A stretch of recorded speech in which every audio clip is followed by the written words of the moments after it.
Hello and welcome back to Voices of the Great War. I am Liz Watson. Today we're going to be reading a few more letters from the Eckert family, and our first letter is from Odo, and Odo's letter is written to his mother. This is Odo's letter, and this letter is dated February 5th, 1919, and Odo, he wrote this letter in pencil, so it is kind of faded in places. We'll go ahead and read Odo's letter. Dear Mother, I am now on board the packet boat Borussia on a sightseeing trip up the Rhine River. I saw the Kaiser's Palace, many other palaces, also many beautiful hillsides covered with vineyards, which surely must be a beautiful sight in the summertime. In Koblenz yesterday and this morning, I also saw many sights. I saw a church built in 836, and it is still in good shape. I saw several very fine fest halls, as they call them. I will be off the boat again at 4 o'clock. I am on my way to a school in southern France, and will leave Koblenz tomorrow around 10 o'clock. George wrote to me that he wanted to get a 14-day pass and come and see me. I wrote him that I expected to go to school and to wait until he heard from me again. I might be going somewhere near Le Mans, and will write George as soon as I arrive there and find out my new address. Continue to address all mail from home to my old address, as I will be with my company in about 3 weeks. I crossed the Rhine River twice today. One time I crossed on a pontoon bridge. We'll write soon and will let you know where I am in France. The fellows who are going to school with me think we will never see Sinzig again. Lieutenant Ben Moore showed me a letter from Aunt Tanya inquiring about my safety. He is going to answer immediately, he told me. We'll close with best wishes, your loving son, Corporal Odo J. Eckert, Company L, 167th Infantry, AEF.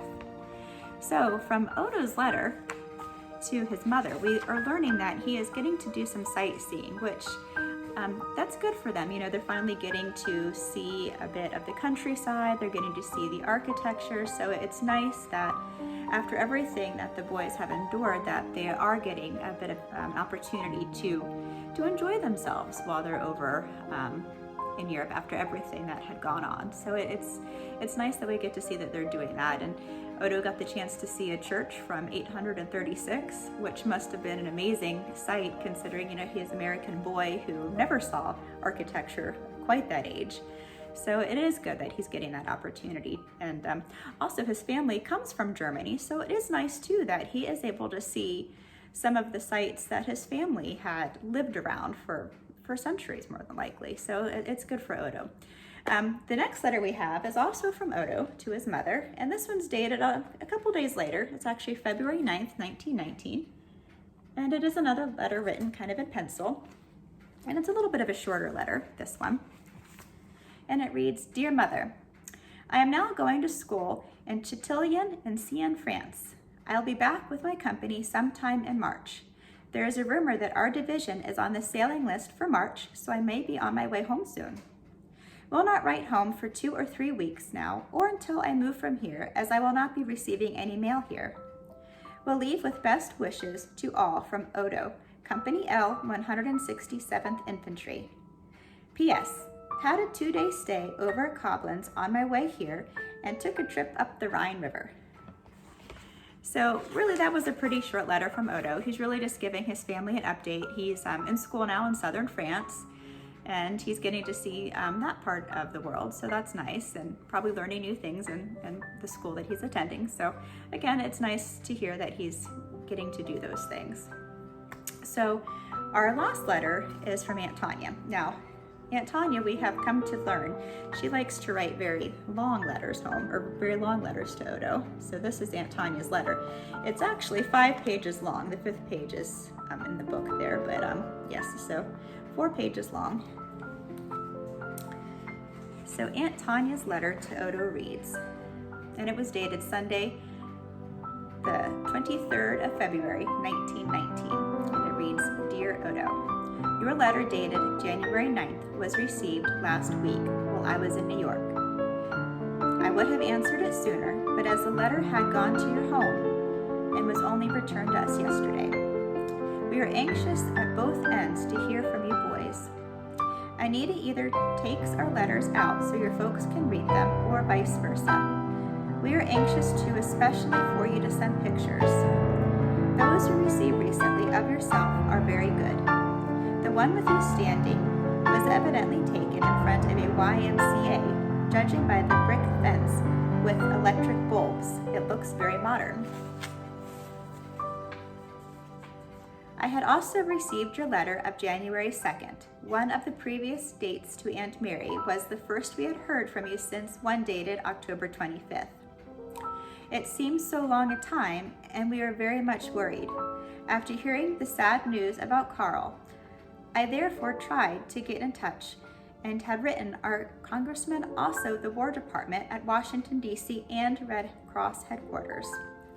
The latter were tracing it in Europe and wrote that they would advise me. The former we received an answer from very promptly, stating that you were not on any casualty lists. This, of course, was a great consolation. Then I presume before having time to hear from Red Cross headquarters, we received your letter from Sinzig, which was partly written on your way. This explains why you were called to headquarters and asked why you had not written home. Well, this letter, according to your expectations of leaving for home about the 5th of January, may not reach you in Germany. In case not, then it will await your arrival in the USA with many others.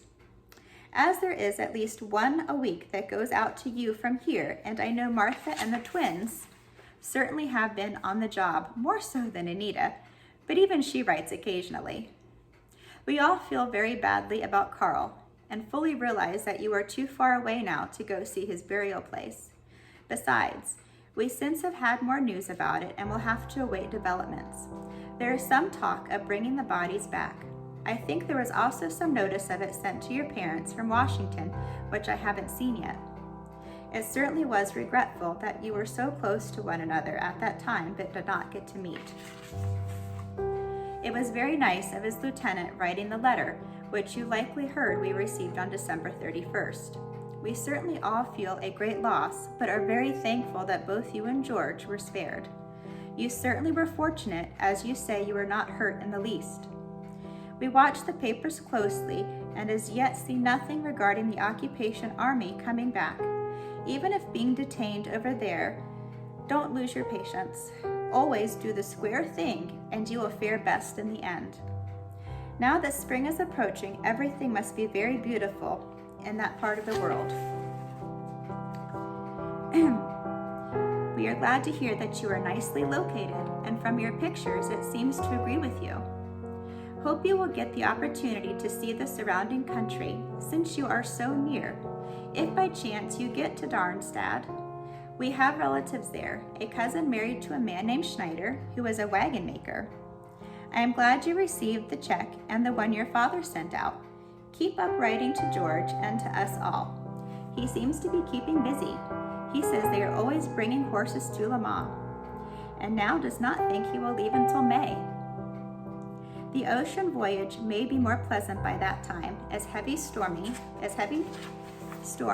and heavy seas have been reported during January and February.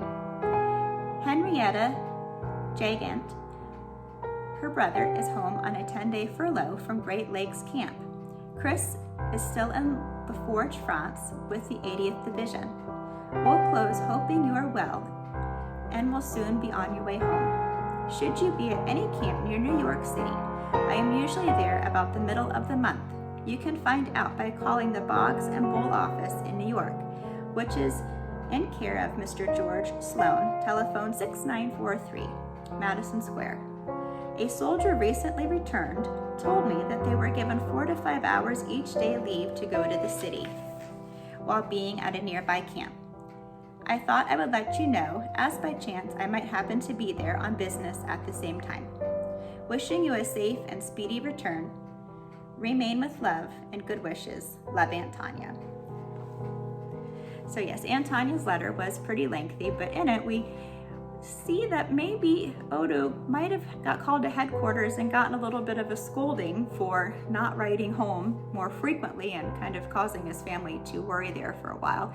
And if we do remember from the previous letters, that wasn't necessarily Odo's fault, because he did not have access to stationery nor a writing utensil while he was hiking. And there was a lot of hiking to get where they needed to go prior to the armistice.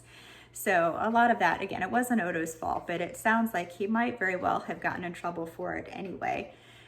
And we've said in previous episodes that correspondence was so vitally important during that time, from the soldiers to home, just to let everybody know that they were safe and doing okay. And again, vice versa, that it was important to the boys too to hear that news of home, so that, you know, that they got updates on their family.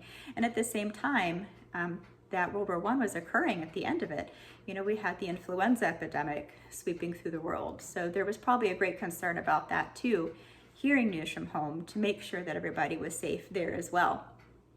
Because yes, obviously terrible things were happening during the war, but unfortunately everyday accidents do occur on the home front as well. So that correspondence was equally important. And well, before we close today though, I wanted to show you a couple more artifacts from World War I.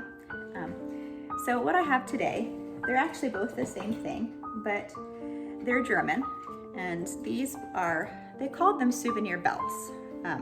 So this is a German belt. This is the belt buckle. And on this belt, you can see different buttons.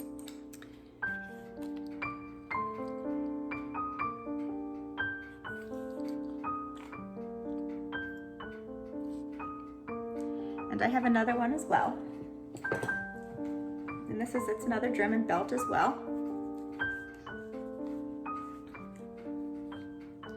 But again, we see different buttons. And they are from varying countries. They're French buttons, and there are German buttons, and there are American buttons. So what these belts are, they were souvenir belts, and sometimes even called, unfortunately, hate belts.